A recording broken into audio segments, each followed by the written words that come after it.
23 साला वेस्ना विल्कोविच का जहाज 33,000 फुट की बुलंदी पर बम का निशाना बनकर तबाह हो गया। तमाम मुसाफिर मारे गए मगर वेस्ना मौजज़ाती तौर पर बच निकली।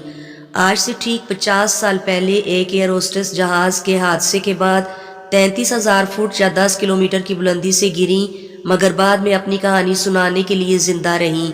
गिनीज बुक के मुताबिक ये आज तक किसी शख्स का सबसे ज्यादा बुलंदी से बगैर पैराशूट के गिरकर जिंदा बच जाने का रिकॉर्ड है। हुआ यूं कि 26 जनवरी 1972 को जेईटी यूगोस्लाविया एयरलाइन का जहाज डेनमार्क के दारुल हुकूमत कोपनहेगन से सर्बिया के शहर बेलग्राद जा रहा था। जहाज में कुल 28 अफराद सवार थे जबकि 23 साला वेस्ना विल्कोविच फ़िज़ाई मेज़बान के फ़राइज़ सर अंजाम दे रही थी। अब उसे इत्तफाक कहिए या तकदीर का फेर कि उस दिन वेस्ना की ड्यूटी नहीं थी, लेकिन एयरलाइन ने वेस्ना नाम की एक और एयर होस्टेस से उनका नाम खलत मलत करके उन्हें फ़्लाइट पर भेज दिया। वेस्ना कहती हैं कि उन्होंने इस गलती की निशानदेही नहीं की। उन्होंने एविएशन सिक्योरिटी मैगजीन को एक इंटरव्यू में बताया कि उन्हें डेनमार्क जाने का बहुत शौक था। इस छोटी सी गलती का मतलब ये था कि मुझे पहली बार डेनमार्क जाने का मौका मिल गया। मैं बहुत खुश थी। मैं हमेशा शेरेटन होटल में ठहरने के ख्वाब देखा करती थी और मुझे एक रात के लिए कमरा मिल गया। अभी जहाज को उड़े हुए 1 घंटा गुजरा था और जहाज चेकोस्लोवाकिया के ऊपर से गुजर रहा था कि उसके सामान वाले हिस्से में एक जोरदार धमाका हुआ जिससे कॉकपिट जहाज के फ्यूजिलाज से अलग हो गया और पिछले हिस्से के भी 2 टुकड़े हो गए। उसके बाद क्या हुआ, वेस्ना का ज़हन इस बारे में बिल्कुल खाली है। उन्होंने 2008 में न्यूयॉर्क टाइम्स को एक इंटरव्यू में बताया कि वो मुसाफिरों के साथ बातचीत कर रही थी और उसके बाद उन्हें जब होश आया तो खुद को एक अस्पताल में पाया। अलबत्ता हादसे की तहकीकात करने वाले हुक्काम के मुताबिक धमाके के वक्त वेस्ना जहाज के पिछले हिस्से में थी। दुम वाला ये हिस्सा 33,000 फुट नीचे एक बर्फ से ढके एक पहाड़ी इलाके में गिरा। जहाज के टुकड़े आसमान से गिरते देखकर ब्रोनो होर्न के नामी एक लकड़हारा मौके पर पहुंच गया और उसने वेस्ना को जहाज के मलबे में से निकाला। इस हादसे में बकिया तमाम 27 अफराद मौका पर ही हलाक हो गए थे। इस हादसे की वजूहात का ठीक इल्म नहीं हो सका। अलबत्ता यूगोस्लाविया के हुक्काम के मुताबिक क्रोएशिया की कट्टर कौमपरस्त तंजीम अत्साशा के दहशतगर्दों ने जहाज में एक सूटकेस बम रखा था। वेस्ना इतनी बुलंदी से गिरने के बाद कैसे बची? लाइफ साइंस नामी एक वेबसाइट के मुताबिक 10 किलोमीटर की बुलंदी से गिरने वाले शख्स को ज़मीन तक पहुंचने में तकरीबन 3 मिनट लगते हैं और उसकी रफ्तार 190 किलोमीटर के लगभग होती है। जहाज से गिरने वाले अफराद पर सिर्फ कशिश सकल ही अमल नहीं करती बल्कि हवा भी असरअंदाज होती है। कई किलोमीटर की बुलंदी से गिरते हुए शख्स के अमूदी सफर में हवा का खासा अमल दखल होता है और बीच में कोई तेज झक्कड़ उसे उड़ाकर कहीं से कहीं ले जा सकता है और उसकी रफ्तार को भी कम कर सकता है।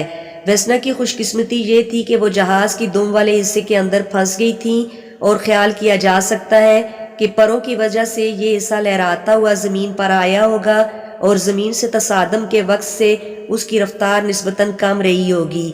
मजीद ये कि ये हिस्सा बर्फ से ढके हुए जंगल के अंदर पहले दरख्तों से टकराया, फिर बर्फ की मोटी तह में आकर धंस गया जिससे टक्कर की शिद्दत मजीद कम हो गई, जिससे वेस्ना की जान बचाने में मदद मिली। एक और वजह यह बताई गई कि वेस्ना का ब्लड प्रेशर कुदरती तौर पर कम रहता था।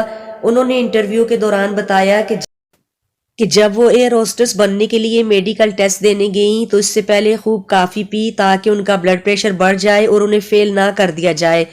डॉक्टरों के मुताबिक अगर वेस्ना का ब्लड प्रेशर ज्यादा होता तो उनका दिल फटने का इम्कान था। इसके अलावा कम ब्लड प्रेशर की वजह से उनका खून भी आम लोगों की निस्बत कम बहा। वेस्ना की जान जरूर बची, जिस्म नहीं। उन्हें इस हादसे के बाद मुतअद्दिद चोटें आईं और उनके इलाज के लिए उन्हें कई माह अस्पताल में गुजारने पड़े। वो कहती हैं कि सबसे ज्यादा चोट दिमाग को आई। मेरी खोपड़ी की हड्डी टूट गई थी और रीढ़ की हड्डी के 3 मोहरे टूट गए थे।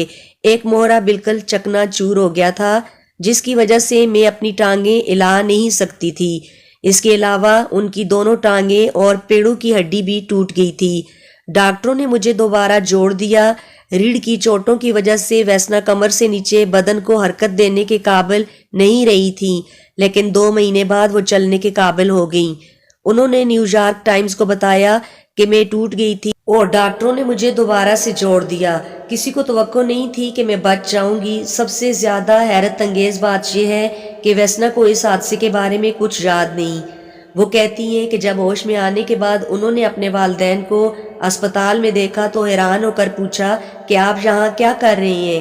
وہ کہتی ہیں کہ جب مجھے علاج کے لیے ایک اسپتال سے دوسرے اسپتال میں جہاز کے ذریعے منتقل کیا جا رہا تھا تو ڈاکٹروں نے کہا کہ وہ مجھے انجیکشن دے کر سلا دیں گے تاکہ جہاز پر سوار ہو کر مجھے خوف محسوس نہ ہو۔ میں نے انکار کر دیا۔ میں دوبارہ جہاز میں سفر کرنے کا سوچ رہی تھی۔ یاد رکھیں کہ حادثے کی کوئی یاد میرے دماغ میں محفوظ نہیں رہی تھی۔ میں آج دن تک جہاز میں سفر کرنے سے لطف اندوز ہوتی ہوں اور مجھے جہاز سے بالکل ڈر نہیں لگتا۔ اس حادثے نے ویسنا کو سیلیبریٹی بنا دیا۔ دنیا بھر کے اخباروں نے یہ خبر سرخیوں کے ساتھ شائع کی۔ ایک ملٹی نیشنل کمپنی نے ان کے علاج کی ذمہ داری اٹھا لی۔